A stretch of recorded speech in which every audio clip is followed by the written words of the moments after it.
We believe that this new model will significantly advance our region's capacity to promote the strengths of our region and provide increased opportunities for measurable success. Now, you might ask, what happens to the former organizations? Well, the Evansville Regional Economic Partnership advances regional prosperity and global relevance by building upon those trusted relationships of its predecessor organizations. Under this model, the merged organizations will carry forward toward important areas of impact, including business attraction and retention, public policy, community development, entrepreneurship, talent attraction, and regional planning strategy. All three of the past organizations have served us incredibly well. We've made an impact on regional prosperity, but we have an even bolder vision for the future, which is why we are truly stronger together.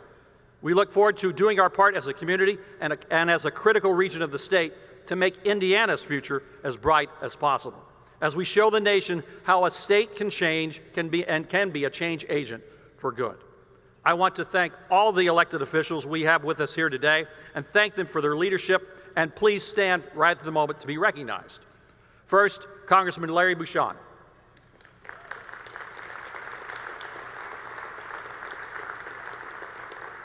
State Senator Vanita Becker.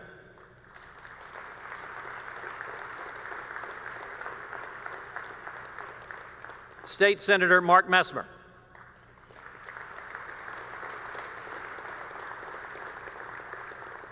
State Senator Jim Toms.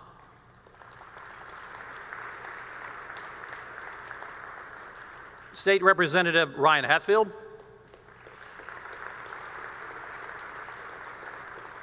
State Representative Wendy McNamara.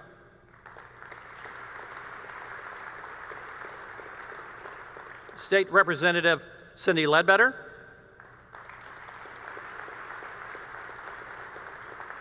State Representative Matt Holstetler. State Representative Tim O'Brien. State Representative Randy Fry.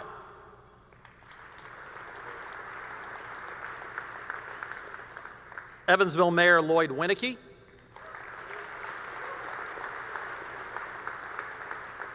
Jasper Mayor Dean Vonderheid.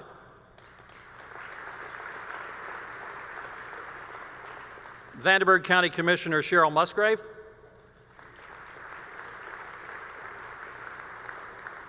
Steve Schaefer, Deputy Mayor for the City of Evansville.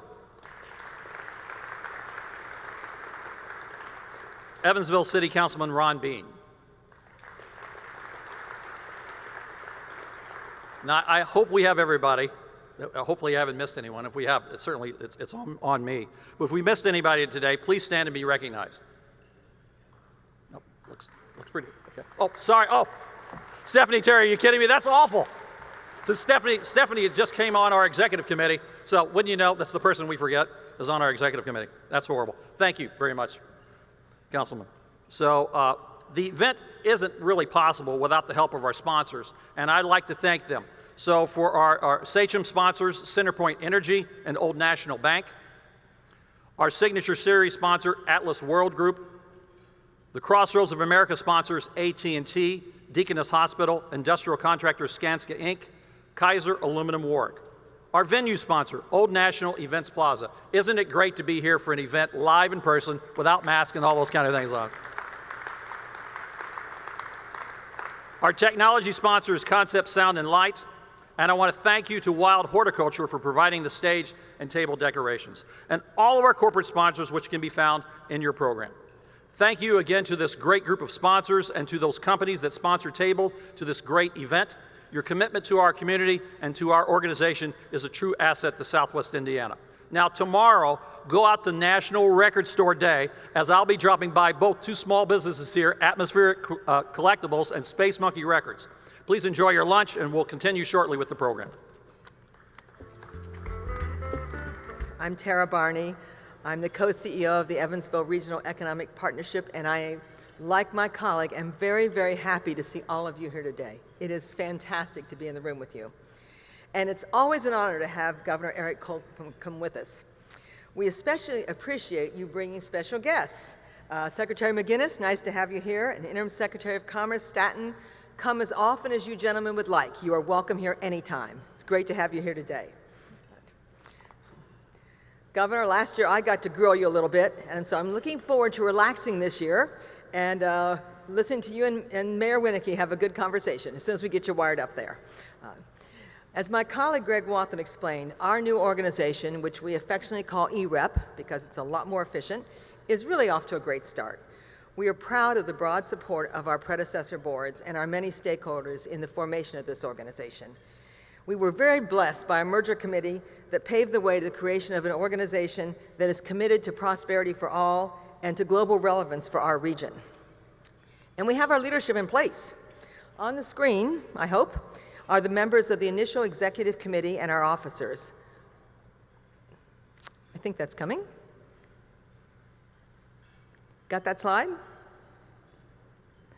I'd like to ask those officers to stand, and the members of our executive committee, if you'd stand, please. We'd like to acknowledge your role in getting this new organization off the ground. Would you?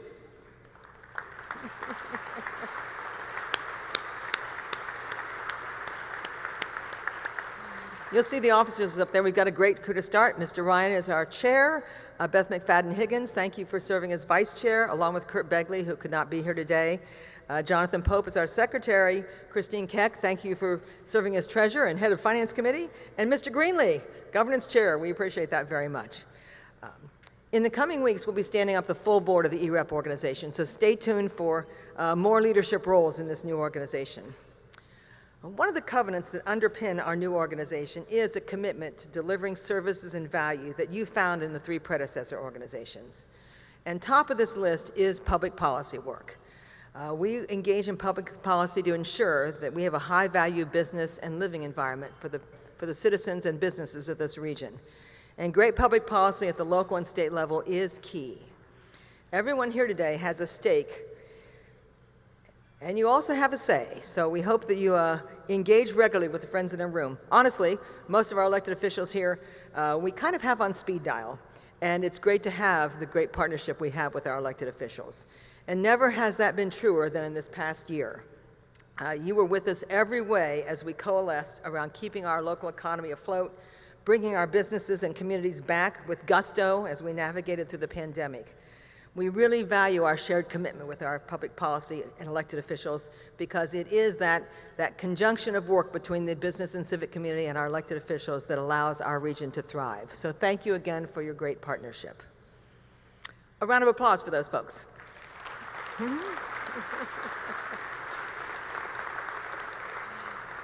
And while we're serving up applause, I'd like to ask for some good recognition for our healthcare systems, our medical and frontline pros who protected and served us this last year, including, I think we've got some representatives of the police department here today, so let's give them a hand as well.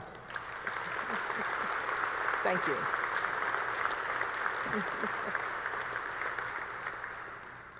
The Evansville Regional Economic Partnership is vigorous in focusing on 21st century infrastructure. Indiana is a great location for business, and we all benefit by ensuring that the Crossroads of America is connected. Roads, bridges, especially our favorite bridge, never want to leave that out of the conversation, energy availability, and robust broadband are really at the top of our list as public priorities for this region, and I think for all of Indiana. We are fierce supporters of our investments in talent and our people.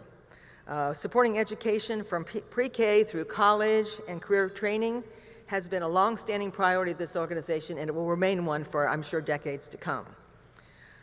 We are committed to eliminating regulations that have more significant impacts on minority parts of our community as well, and we are fully engaged in making sure that equitable prosperity is a hallmark of our new organization. And we support policies that advance the physical and mental and overall health of our workforce. We have, and we will be a strong voice for programs that leverage the public and private alignment opportunities that bring investment to our region and are central to how we drive plans to make our communities more livable, more attractive to Hoosiers, and most importantly today, to future Hoosiers. So population growth is front and center of everything we do. And we welcome more friends to our region every opportunity we have. We do have a regional strategy.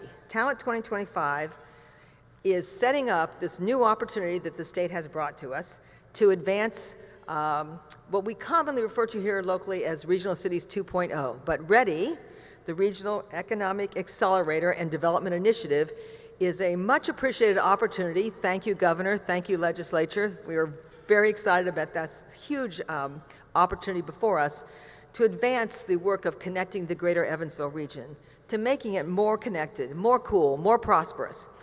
For us, it's the opportunity to welcome the talent that we intend to make future homes here in the region. We are hard at work to amp up the velocity of our recently successful regional cities effort. I think everyone would agree that that's been a change maker for our region. And I can assure all the folks in Indianapolis that are going to be recipients of our great proposal that we're going to bring forward another set of really good ideas for our region. Thank you.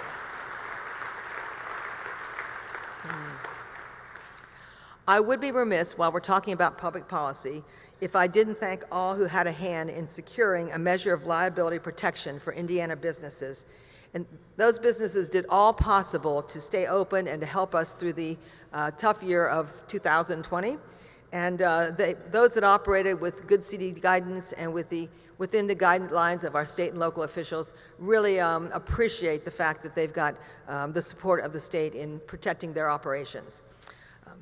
All these efforts in public policy are the result of hard work and dedication to our mission and the support of you, our members, our partners, our stakeholders.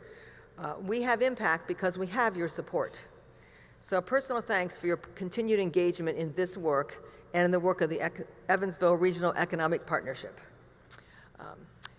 And speaking of blessings, we are blessed to have much great leadership. Much of it's in the room today, so I'm really happy to see so many faces that are involved in the work of this community.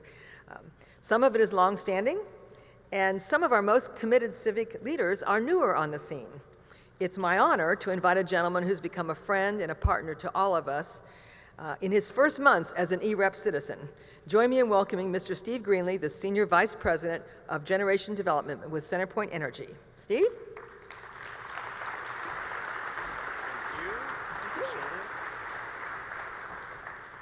Thank you, Tara, and good afternoon, everybody. We appreciate everyone carving out a little bit of time on a Friday to be with us today. As Tara said, my name's Steve Greenlee, relatively new Hoosier, moved my family up here a few months ago, and we've really enjoyed everything. While I'm new to the area, I can already tell you about the energy that exists in this community and the dedication that all of our leaders have to growing the region. And speaking of energy, see how I did that? Let me assure you that all of my Centerpoint Energy colleagues, some of whom are with us from as far away as Houston today, showing them some of the great things that are going on in this region. We are all focused on strategies to continue growing southwestern Indiana. And I promise you, we as Centerpoint, the artist formerly known as Vectren, will do our part to enhance Indiana's future. After listening to many of you and extensive modeling to enhance economic growth and development, we're embarking upon a generation transition that will decrease our carbon footprint and enhance local reliability while bringing new options to all of our customers and to the region, which hopefully helps many of you reach your own personal sustainability goals. As a region, smart, business-informed public policy work is the #1 deliverable that you ask of the Evansville Regional Economic Partnership. Hard work, active collaboration, and support from you, our partners, and all of our stakeholders make it happen. We're an impactful voice because we all work together and speak together.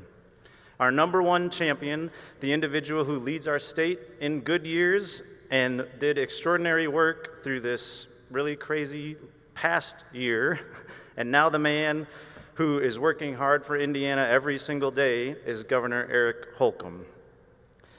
We're going to bring folks up here and have the fireside chat here in a second. I'd ask the mayor if you would come up first. We're pleased that Evansville Mayor Lloyd Winnecke can join us today to lead our conversation with Governor Holcomb.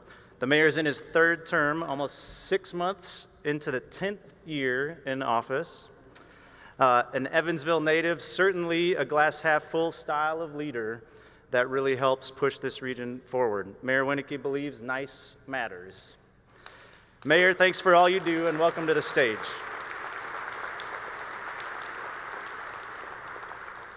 It is now my pleasure to welcome Indiana's 51st Governor, Eric Holcomb, to Evansville yet again. He's no stranger to our region. He and his team continue to be great partners for southwestern Indiana. Prior to his election as governor on January 9th, 2017, Eric served as Indiana's lieutenant governor. Throughout his career in public service, Eric has earned a reputation of being a consensus builder.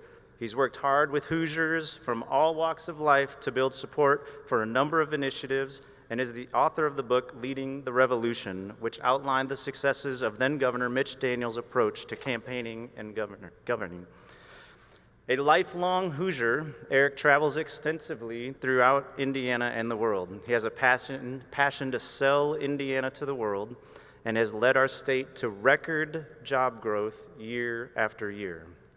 Ladies and gentlemen, let's welcome the 51st Governor of the state of Indiana, Eric Holcomb. Thank you.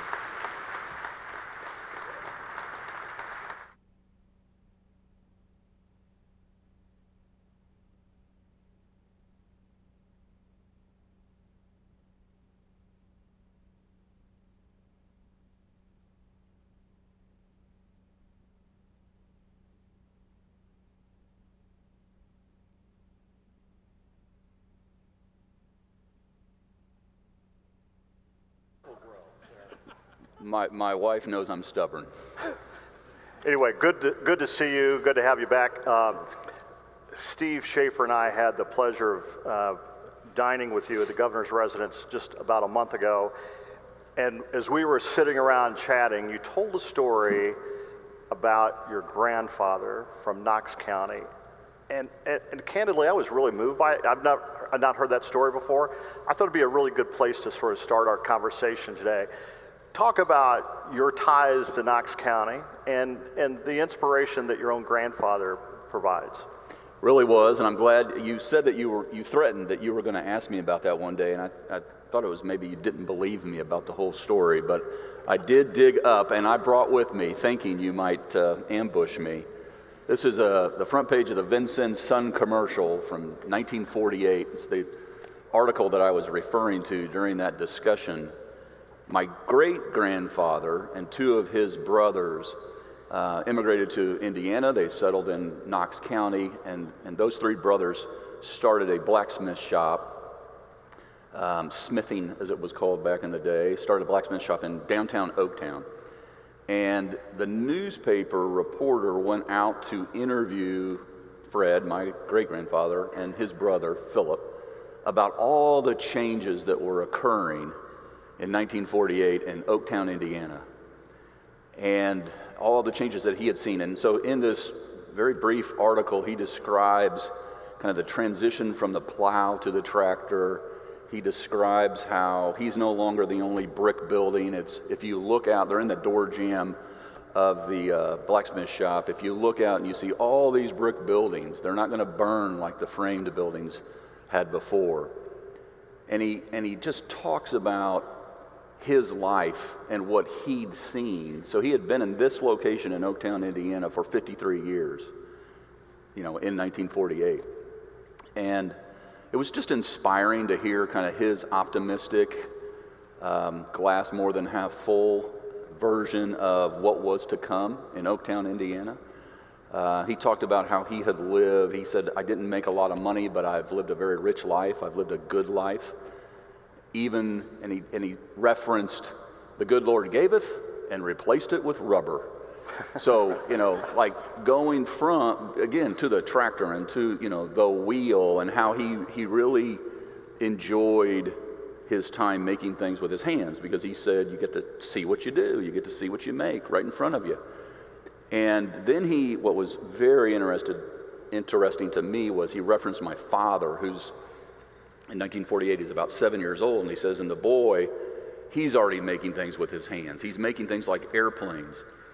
And fast forward, my father, went to Vincennes University, went on to Purdue, went to work for Allison, went to work for Rolls-Royce, spent his entire career trying to make aircraft fly higher and faster. And he learned it on a dirt floor in a blacksmith shop, right, in the 40s. And so it's just a reminder to me that things have always been changing, and if you are a change agent, you get to, in large part, determine your destiny. And so we see that, we understand that the scale and pace of change is enormous, but we have the opportunity to be the leaders here in a state like Indiana. As long as our economy is growing, we get to do some pretty creative things along the way. It's a great perspective for the work that we do, you on a larger scale than I, that change is in the air and we face it every day. Yeah. Lieutenant Governor Suzanne Crouch was in town the other night, and I've heard her speak, I don't know, a zillion times it seems like. But it strikes me that every time she speaks, she says something really very confidently and very much from the heart. She says she's a partner with Indiana Governor Eric Holcomb, and I really do get the sense that as governor and lieutenant governor, you are governing partners in the executive branch. Speak to just for a moment about the role of the lieutenant governor and how the relationship works.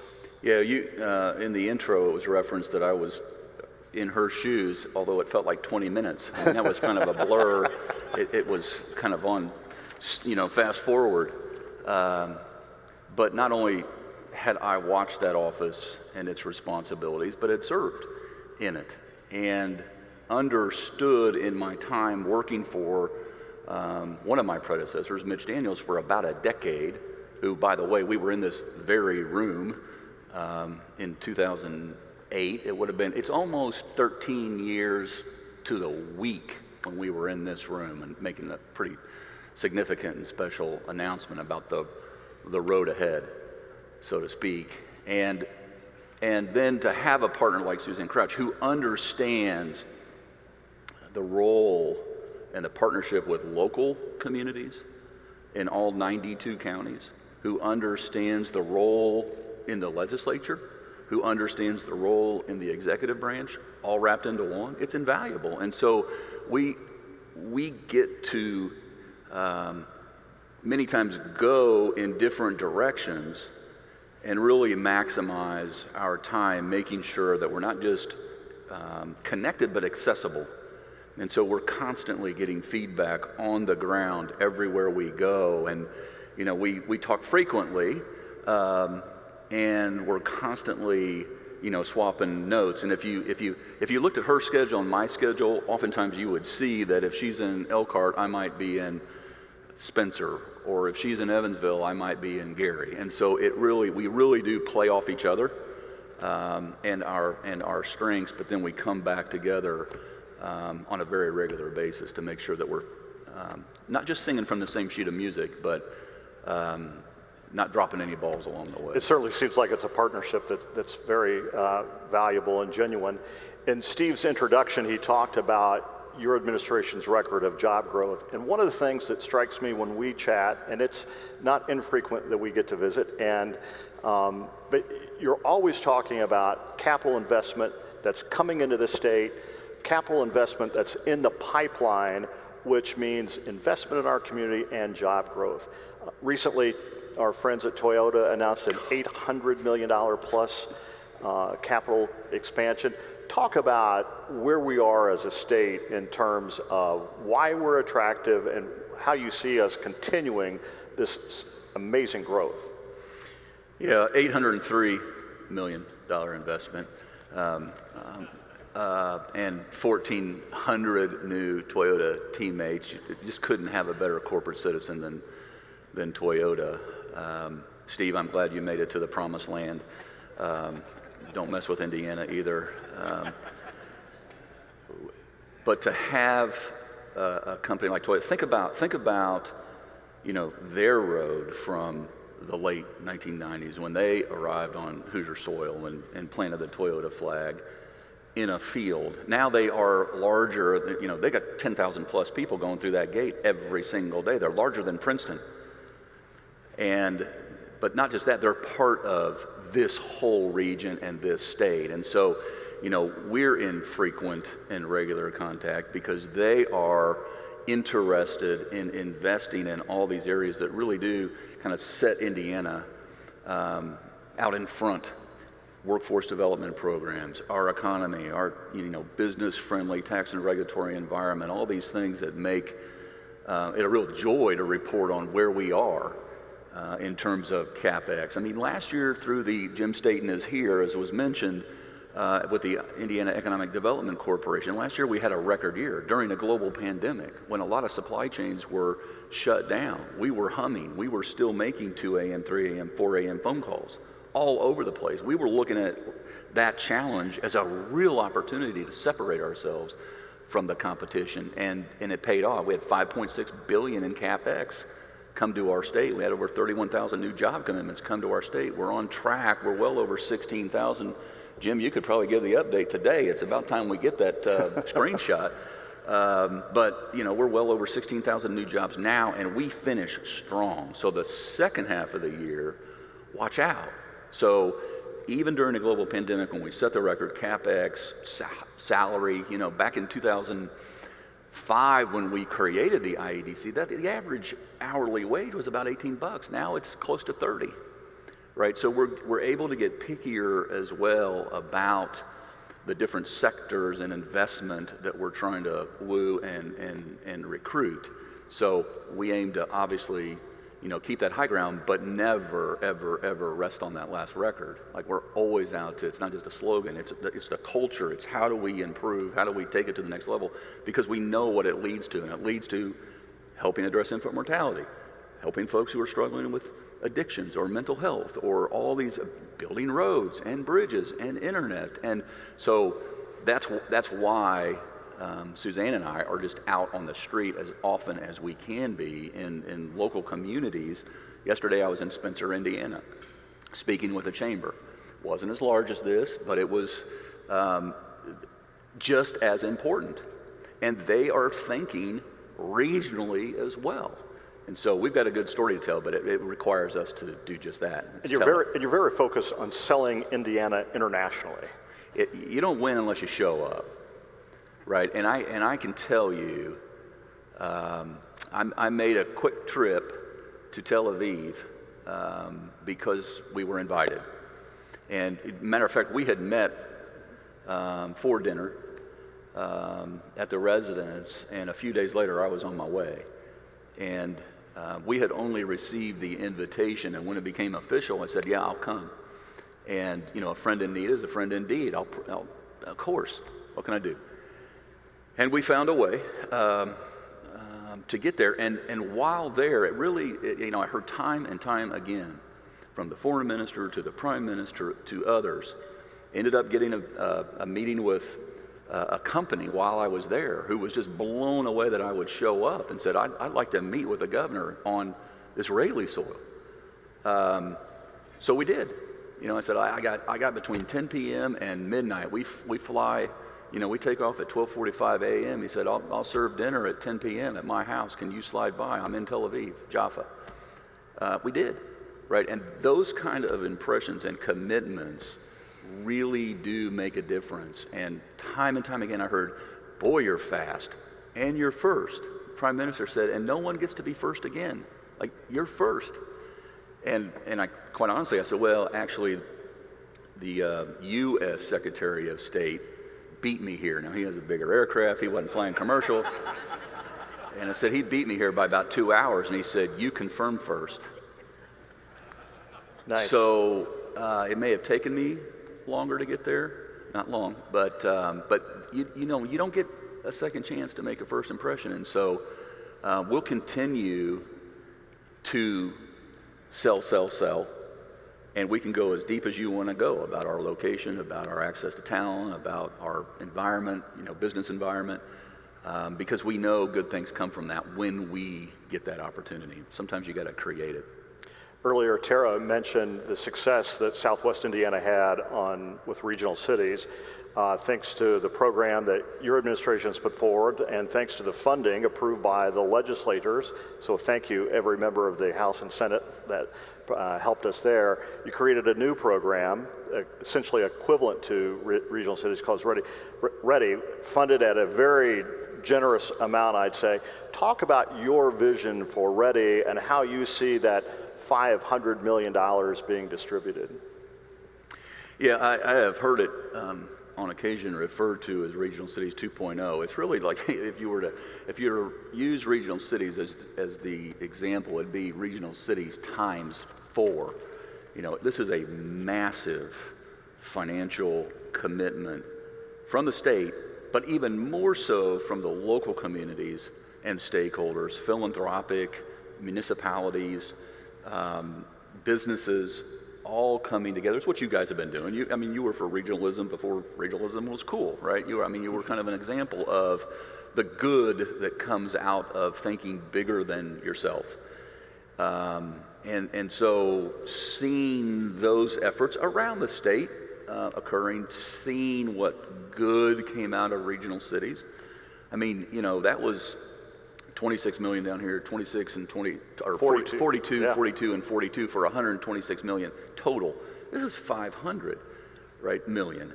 And so to think about, I don't know of any other state in the country that will be making that size of investment simultaneously statewide, and the activity that will come from that, and how we'll be able to kind of harness that synergy that's out there. And I can't tell you just how excited I am, because in Spencer, they were talking about talent recruitment efforts. They were talking about housing. It wasn't just bricks and mortar, very important, cultural amenities, very important, but it's deeper than that. And so whatever is a vulnerability or a weakness, and how you can turn that into a strength, how you can get people to coalesce around whatever it is, could be housing, could be hunger, could be homelessness, it could be crime, it could be, you name it, fill in the blank, and then let's get at it. Let's just, like, you know, gang tackle it like it's a piece of litter on the ground and just get at it. And that's what we're seeing.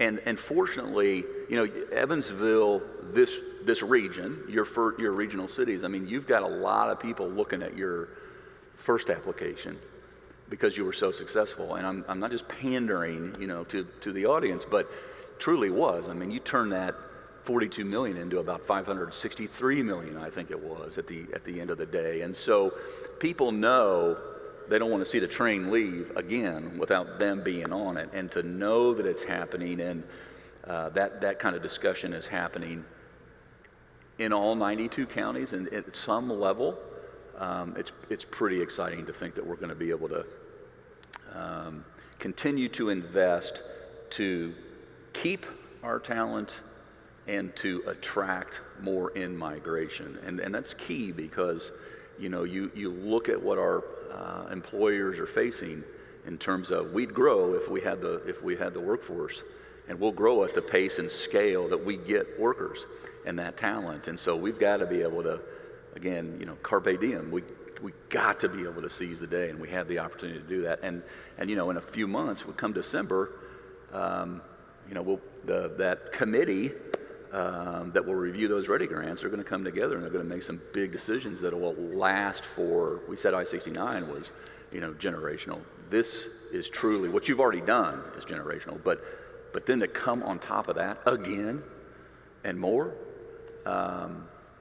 thank you. We started meeting in January, and we are confident, to Tara's earlier point, we will have an outstanding application to submit. Let's move on. We're talking about investment, again, through your leadership and the legislature's approval, a lot of investment in infrastructure. NDOT Commissioner Joe McGinnis is here, and Joe is a former mayor. Where's Joe? Right there. Joe's a former mayor of Franklin, so go Mayors. I mean, we're really fortunate to have someone with his knowledge in that role. I think you want to talk a little bit about investment and have a couple of announcements to make. Yeah, and I'll try to stick to the script here. Joe has scripted me, but he knows me well. And by the way, the infrastructure that the legislature that package is, and I'm a simpleton when it comes right down to it. We also talked about this. I like things to be just very obvious, and it's almost like walking into a McDonald's and looking at the menu and thinking, here's the economic development portion of the menu, here's the community development portion of the menu, here's the workforce development portion of the menu, and here's where I'd like a number 4, and I'd like to supersize it, and I'd hold the pickles over here. But so when you're thinking about all the things that a community is trying to improve on, infrastructure-wise, you're going roads, rail, internet, water, sewage, wastewater improvements that need to be made all over the state of Indiana, trails. Like, how do I get me some of that? And how do I partner with local communities and the state together? And so that's another kind of get that ready, making sure that your community is ready to show, just like you would your house. Your wife, Carol, is she's not waiting around to make the improvements after someone looks at the house. And by the way, you never know who's looking, right? You got to be ready right now. And so that's why we're saying, this is the menu. Obviously, infrastructure is key to this all, because it's what it all rests upon, the economy and our infrastructure being able to connect with the markets all over the world. And so enormous opportunity for local communities, whether it's got to do with broadband internet or the traditional roads and bridges. But having said that, our roads and bridges budget going forward, when I think about where we were in 2012 or even 2017, Joe and I kind of talk about this a lot. Our budget, roads budget, for the next year is about $3.6 billion. Right? It was about $2.2 billion in 2017. We just added $1.4 billion to a $2.2 billion annual budget. It's about $7 billion for the biennium. And to think about going from, in 2017, about 850 projects a year, we're doing 1,300 projects plus statewide. I mean, we were stressing Joe McGinnis out, like we are asking a lot. And they are performing. So every time we do more. And unfortunately, again, we've got the resources to do that. But having said that, we're constantly looking at, again, statewide. And when I look around, the state of Indiana, we have got to make sure that we have a kind of a border strategy, how we grow, not from the inside capital city out, but how we grow from the outside in. And this is a discussion that we had about how do we capitalize, how do we always lean into it, how do we play the ball instead of waiting for it to come to us. And we've got some, you mentioned the mayor from Jasper, and we've got some community leaders as well, and Senator Messmer from Du Bois County. But we're prepared to make a commitment today on 231. There's a real need for some upgrade. This part of our state is not only the beauty of it and the outdoor activity that's available in that radius, but also the logistics and the manufacturing, generational success and familial success, people that started with nothing for generations. The sky's the limit in that neck of the woods. Now, they've got to have the infrastructure to be able to accommodate that, the road traffic. And we've documented that, and obviously we need to make some improvements. So we're gonna make a $75 million commitment to that area, going through Huntingburg and Jasper and Martin County, to be able to accommodate that increased traffic and open it up. And so it's going to make it safer, it's going to make it more efficient. Fortunately, because we're growing, we're able to do that. And then when I think about other parts of our state, you can dance all over the state of Indiana. We're making We're making investments in Northwest Indiana, double tracking some rail project. It's about $1.4 billion that we're doing right now up in Lake County. We're making improvements on, another border of ours up in northern Indiana going the other way, going to the northeast part on 30, US 30. We're making improvements on 31. There's another part of our state that was, Randy Fry is here, and from Greensburg and Decatur County, but his district is about as big as the state almost, it seems like, for a state representative's district. But he represents Southeast Indiana. And that's been neglected might be too strong of a word, but not connected part of our state is probably more accurate. To that whole region, there is enormous opportunity for Southeast Indiana if it is connected across the river into Kentucky. And when we look at that workforce shed and being able to attract more as a gateway to our state, that's just been an area in Switzerland County, Ohio County, and Dearborn County that needs that link, just like we talked about Evansville to Indy, that missing link. And so today we're making a massive announcement for $200 million to complete 101, Highway 101. This is a new, starting from scratch highway that will go from the Ohio River, that will, again, a very, manufacturing, logistics key part of our state that just hasn't had a route. So think about what we were talking about in 2008 here and for 50 years prior on I-69. Same true over there. And today we'll make a $200 million commitment to build 101 from the Ohio River up to 50 that ultimately connects to 74. And so that's, it's nothing to sneeze about. This is going to be exciting times for Southern Indiana. Okay. So, yeah, that's great news. So wait. So, Representative Fry, I'm sure you're thrilled. I'm sure the Spencer County folks are thrilled. Steve, Hank, everybody. Mayor, you come to Evansville and don't mention 69? Nothing? Hello, Pittsburgh.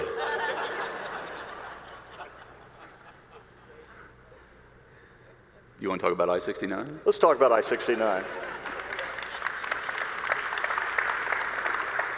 Well, okay, so this has literally been part of my entire life, and yours, and everyone in this room.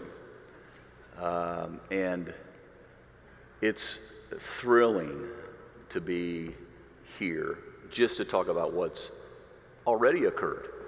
I mean, we've come a long way, baby. And to think about on July 18th, 2008, because of major moves, we're doing a major moves every year, right? Because of major moves, we were able to basically announce we're going to get from here to Crane. We'll figure out the rest along the way, which we did. We have now paid for cash, not debt financed, Section 5 and Section 6. In November, we'll be through Martinsville, right, Joe? We'll be through Martinsville, so from Evansville to Martinsville. And to just, think about this 50, 60, Steve Schaefer has, he's sent me articles after articles proving that we've been talking about this in 1957. We were talking about this, and I've got all those. Which is interesting since he more. wasn't even born I don't need then, more, but... Steve. I got it. I know that. My entire life, we've been talking about this, and we are right on this. We are right. We're down to the last, 27 miles from Martinsville to Indianapolis. Again, more than $1 billion.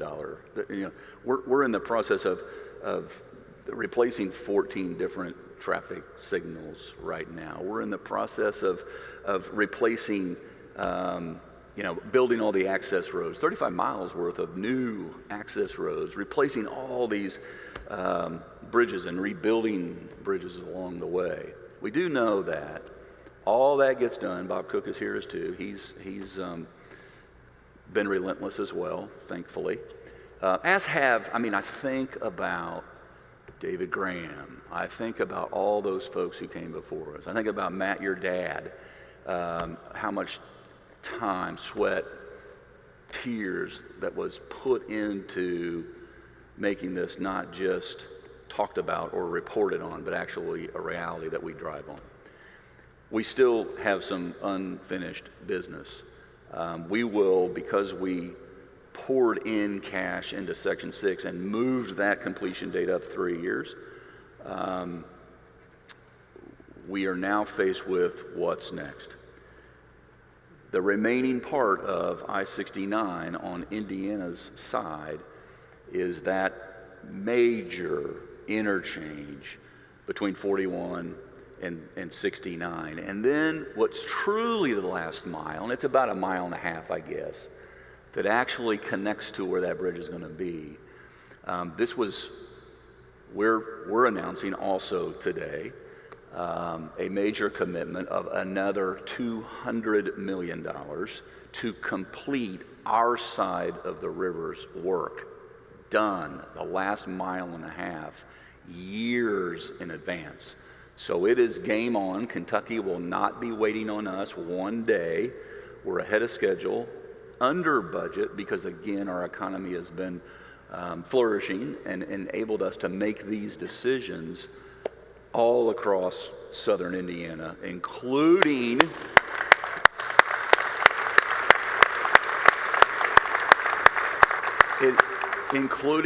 when it's done, that 1.5 miles gets done, this will be, don't forget this, the longest interstate in the state of Indiana.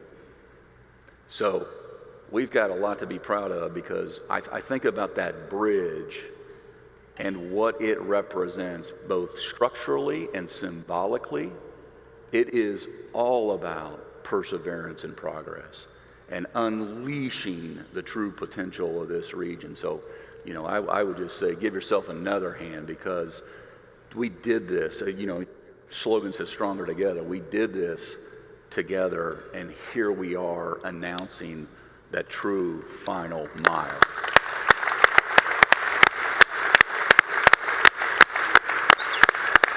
It's a big day.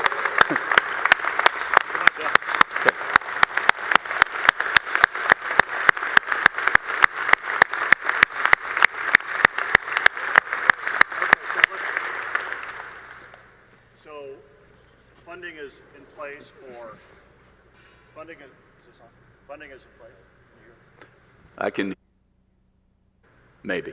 So funding is in place for this interchange. Back in 2008, broke ground for phase 1 in this very room. Right. Steve reminded me that on that day there were special gifts that were presented. So, Governor, I know we've not set a groundbreaking date yet. We can now. Don't let Joe McGinnis get out of this room without. I can see that's not on Joe's talking point. So, Steve. Yeah, here is the script. Yeah, I'm sure. I might have been close to that script. So, Steve is our Vanna White for today. Oh. And so we have an I-69 overacts. Oh, sweet, over with Ohio your name River on it. crossing. So for the groundbreaking, whenever it is, your shovel is ready. And Commissioner McGinnis, we have one for you as well. Since you wrote the governor's talking points, Steve, do the honors. That is awesome. That is awesome.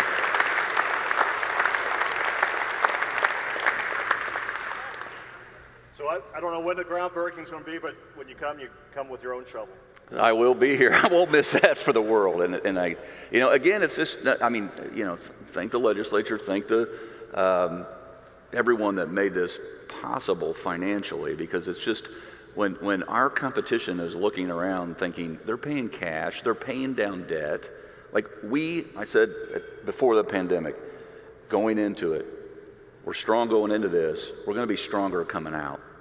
And it's days like today, this announcement, this is going to be received around not just the country, but around the world, that we've got this, how do we grow, here and make those connections with the market around the world. And these three projects are going to, have a massive influence on not just, talking about our potential, but actually realizing it.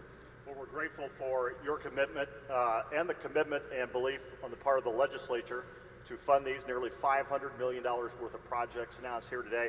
I don't know that there's anything I can ask you that's going to be better news for this audience. So ask me back. Let me just thank you for your leadership, not just generally, but especially this last year. I appreciate your accessibility and your candor and your honesty and your dedication to all of Indiana, but with a special eye, I think, towards Southwest Indiana. So thank you very much, and we appreciate you being here today. Well, we got a lot to be proud of together. Governor Thank you Eric all. Holcomb. Thank you.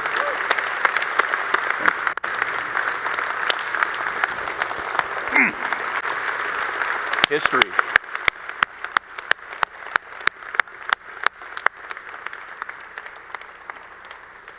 So, that was my script.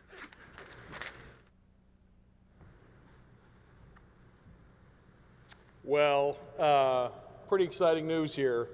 Every time we're with the governor, good things seem to happen. So, Governor, thank you for being here, and Mayor, thank you for hosting. Before I get started with my prepared remarks, I got the opportunity to witness something pretty special just a minute ago, and a longtime aide to Congressman Bucshon, Larry Ordner, received the Wabash, the Sagamore of the Wabash recognition. It was pretty special, and you could tell it meant a lot to him. So for everybody that didn't get a chance to see that, I just wanted to stop a minute and recognize Larry. So congratulations.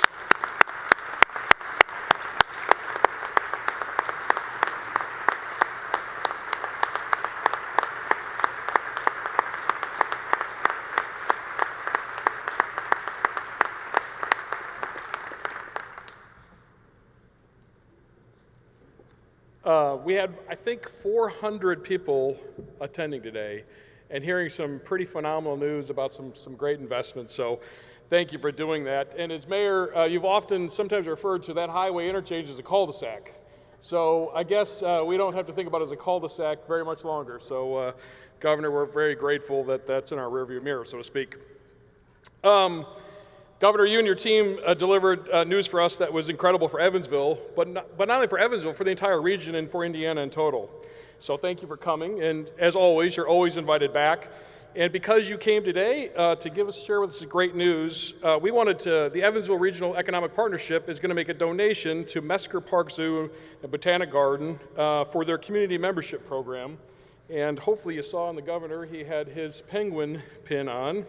But this program ensures the zoo is accessible to members of our community that may not have the economic resources for admission, event tickets, education programs, or memberships with healthy and fun experiences. So thank you, Governor. Some of you may have heard recently that Old National Bank made a announcement, and I don't mean to be this as a commercial about Old National Bank, but it was the Tuesday after Memorial Day, and you remember we have something going on in the state during Memorial Day. It's kind of a busy time for us, and especially in central Indiana. And so I'm on the plane, and we're heading to Chicago to make this big grand announcement, but we went out publicly first thing. But the first person that called me on my cell phone after a very, very long weekend was somebody sitting on the stage, our governor, and his first words were congratulations. And his second sentence was, how can I help? Later that day, I'm texting with our mayor. He happens to be on vacation, and we were swapping some literally fish pictures back and forth. But the mayor was saying, congratulations, what can I do to help? That afternoon, senators, congressmen, head of the Senate, head of the House called me, said, what can we do to help? And why do I say it? Why do I spend any minute talking about this? Because this is truly unique. Because I can guarantee you, when I was in Chicago, I didn't get a call from the mayor. I know she's got some pressing problems right now, so I understand that. but I didn't get a call from the governor, right? This was a big announcement for them. It was a big announcement for us. But today, even the folks that are here, the political leaders there today, what can we do to help, right? And I think this is so important because as business leaders, we have choices. We have choices on where to invest. We have choices on where to bring talent to. We have choices where we locate our companies. And so Indiana continues to be a state, and our region continues to be a region that's collaborative, forward-thinking, and very intentional. And to maybe borrow a tagline from our state, Indiana is a state that works. So that's why I tell you that story today. Indiana is a state that's works. We should all be grateful for all of their investments.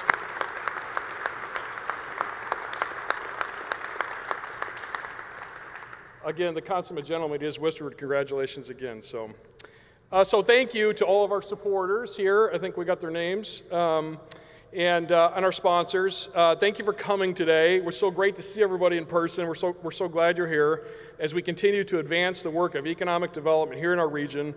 Your support is incredible. So as the tagline says, we are definitely stronger together. So one final set of applause for our governor and mayor, and thank you all for coming today.